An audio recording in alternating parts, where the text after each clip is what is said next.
வணக்கம். இப்போ வந்து ஸ்பிளிட் ஏசியோட அவுட்டோர் யூனிட்டோட வயரிங் கனெக்ஷனை பற்றி பார்க்கலாம்.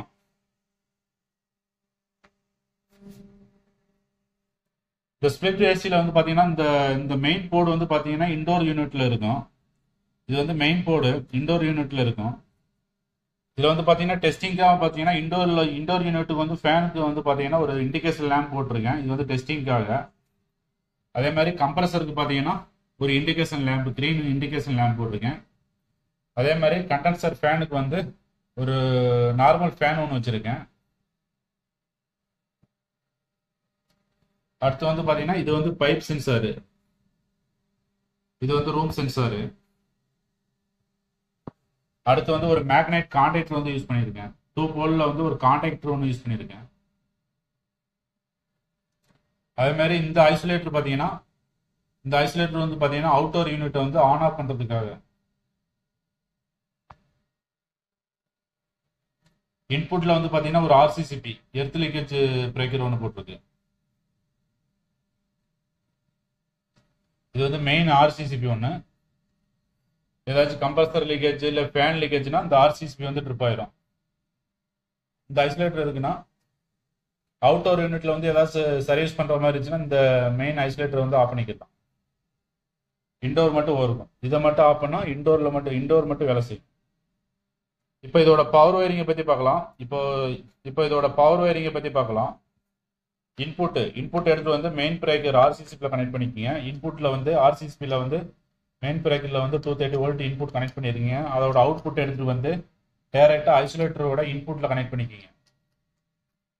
ஐசோலேட்டரோட அவுட்புட் எடுத்து வந்து கான்டாக்டருக்கு வந்து இன்புட் பேஸ் நியூட்ரல் வந்து இன்புட் வந்துடும். அதே மாதிரி இதோட அவுட்புட் எடுத்து வந்து கம்ப்ரஸருக்கு பேஸ் நியூட்ரல் போயிடும். அதே மாதிரி கண்டென்சர் ஃபேனுக்கு வந்து பேஸ் நியூட்ரல் போயிடும்.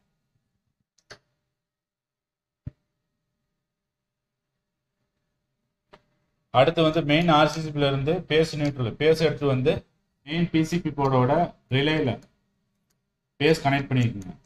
லைன்ல வந்து பேஸ் கனெக்ட் பண்ணிக்கோங்க. அடுத்து வந்து நியூட்ரல் வந்து பார்த்தீங்கன்னா டைரக்டா வந்து இந்த பிசிபி போர்டு 2 டெர்மினல் இருக்கும், அதில் கனெக்ட் பண்ணிக்கோங்க.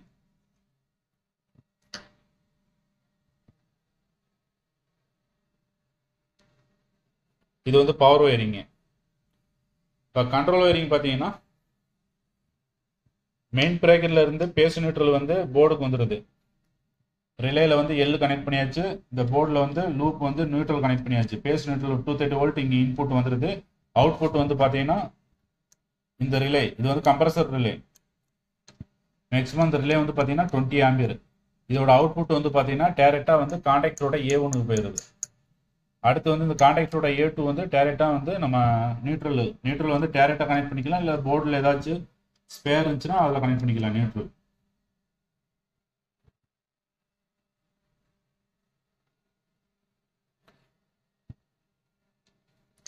இப்போ பார்த்தீங்கன்னா இது வந்து அவுட்டோர் யூனிட்டுக்கு வந்து கான்டாக்டுக்கு வந்து சிக்னல் போயிருச்சு. A1 அண்ட் A2க்கு வந்து சிக்னல் போயிருச்சு. இங்கே சிக்னல் கிடச்சிருச்சுன்னா இந்த ஐசோலேட்டர் பிரேக் மூலியமா பவர் வந்து டைரக்டாக வந்து கம்ப்ரஸருக்கு கண்டென்சர் ஃபேனுக்கு வந்து போயிடும். அடுத்து வந்து இண்டோருக்கு பார்த்தீங்கன்னா இண்டோருக்கு வந்து போர்டில் தான் சிக்னல் எடுக்கணும். பேஸ் நியூட்ரல் வந்து டைரக்டாக வந்து போர்ட்லேயே எடுத்துக்கலாம் இண்டோர் ஃபேனுக்கு. அடுத்து வந்து பைப் சென்சார் ரூம் சென்சார் பார்த்தீங்கன்னா ரூம் சென்சார் வந்து பார்த்தீங்கன்னா pipe sensor 2 wire, room sensor 2 wire. அதை வந்து டைரெக்டாக வந்து போர்ட்லேயே வந்து கனெக்ட் பண்ணியிருப்பாங்க.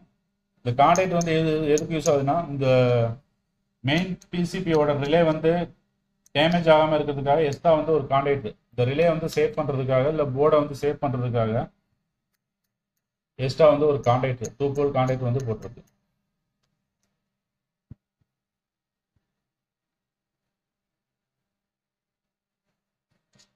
இது வந்து 1.5 டன் 2 டன் வரும்போது இந்த கான்டாக்டர் வந்து எக்ஸ்ட்ரா போடுவாங்க. அதே மாதிரி 1 டன் இருந்துச்சுன்னா டைரெக்டாக வந்து ரிலேல கொடுத்துக்கலாம். அப்போ லோடு கம்மியாக தான் இருக்கும். அப்போ டைரெக்டாக வந்து நம்ம ரிலே மூலியமாக எடுத்துக்கலாம். அப்போ அந்த கான்டாக்ட் தேவையில்லை. 1.5 டன் 2 டன் வரும்போது 1.5 டன் ஏசி 2 டன் ஏசி வரும்போது நம்ம வந்து எக்ஸ்ட்ரா வந்து கான்டாக்ட் வந்து போட்டுக்கலாம்.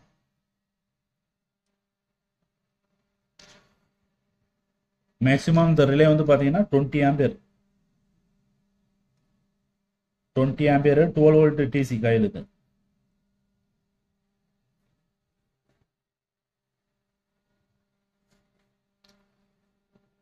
இதோட வயரிங் கனெக்ஷன் பார்த்தீங்கன்னா இன்புட் எடுத்து வந்து பிரேக்கர் மெயின் இன்புட்டில் கொடுத்தாச்சு, அவுட்புட் எடுத்து வந்து டேரெக்டாக ஐசோலேட்டில் கொடுத்து ஐசோலேட்டில் வந்து அவுட் எடுத்துகிட்டு வந்து 2 போல் கான்டாக்டருக்கு வந்து இன்புட் கொடுத்தாச்சு.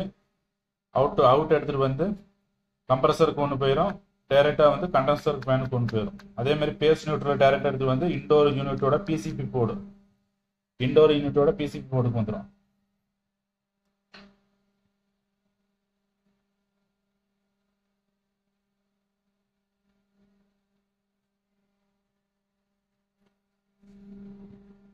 இப்போ அவுட்டோரில் வந்து ஏதாச்சும் பிரச்சனைனா நம்ம வந்து இந்த ஐசோலேட்டர் ஆஃப் பண்ணால் அவுட்டோர் மட்டும் ஆஃப் ஆகும். இண்டோர் வந்து டேரெக்டாக வந்து ஒர்க் ஆகிட்டே இருக்கும். இண்டோர் ஆஃப் பண்ணணும்னா டேரெக்டாக வந்து இந்த மெயினே ஆஃப் பண்ணணும், ஆர்சிஎஸ்பி. இண்டோரை ஃபுல்லாக டோட்டல் மெயினே ஆஃப் பண்ணணும்னா இந்த ஆர்சிஎஸ்பி ஆஃப் பண்ணால் போதும். அதேமாதிரி அவுட்டோரை மட்டும் ஆஃப் பண்ணணும்னா இந்த ஐசோலேட்டர் ஆஃப் பண்ணால் போதும்.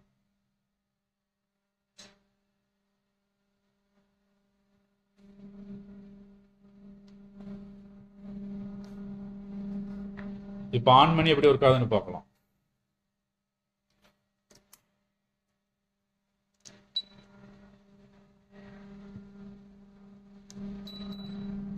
ஆன் பண்ணிட்டேன். இப்போ வந்து இண்டோர் ஃபேன் வந்து ஒர்க் ஆகுது. அடுத்து வந்து கம்ப்ரஸரும் ஒர்க் ஆகுது, கண்டென்சர் ஃபேனும் ஒர்க் ஆகுது.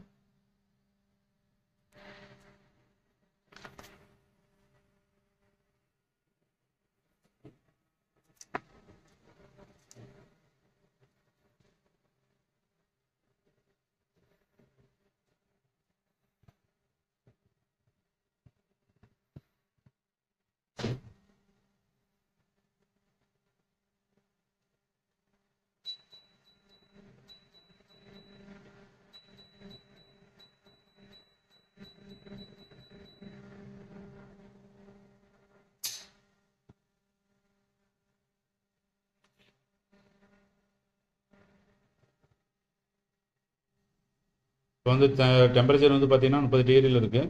இப்போ வந்து அவுட்டோர் யூனிட் வந்து ஆஃப் ஆயிடுச்சு, கம்ப்ரஸரும் ஃபேன் ஆஃப் ஆயிடுச்சு. இப்போ வந்து இண்டோர் மட்டும் ஒர்க் ஆகிட்டு இருக்கு. இப்போ வந்து பார்த்தீங்கன்னா பவர் மட்டும் ஒர்க் ஆகுது, அவுட்டோர் யூனிட்டோட சிக்னல் கட் ஆயிடுச்சு.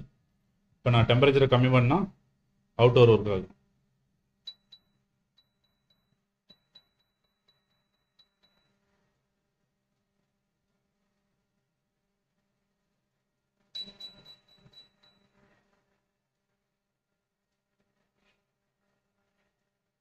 இப்போ நான் வந்து டெம்பரேச்சரை கம்மி பண்ணியிருக்கேன். இப்போ வந்து அவுட்டோர் வந்து ஒர்க் ஆகும்.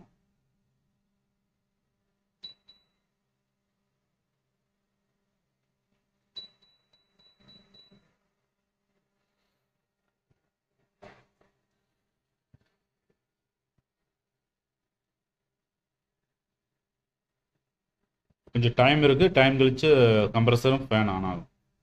இது டைமிங் இருக்குது, சடனாக வந்து ஆன் ஆகாது, ஒரு டைமிங் இருக்குது. அதனால கம்ப்ரஸர் அடுத்து வந்து டைமிங் வந்தோடனே கம்ப்ரஸரும் ஃபேனும் வந்து ஒர்க் ஆகும்.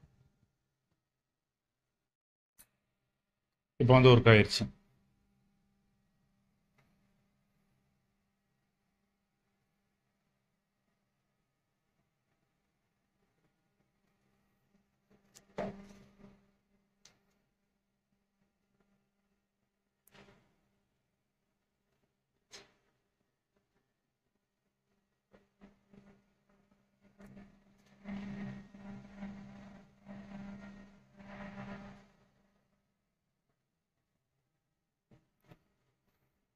Thank you for watching video.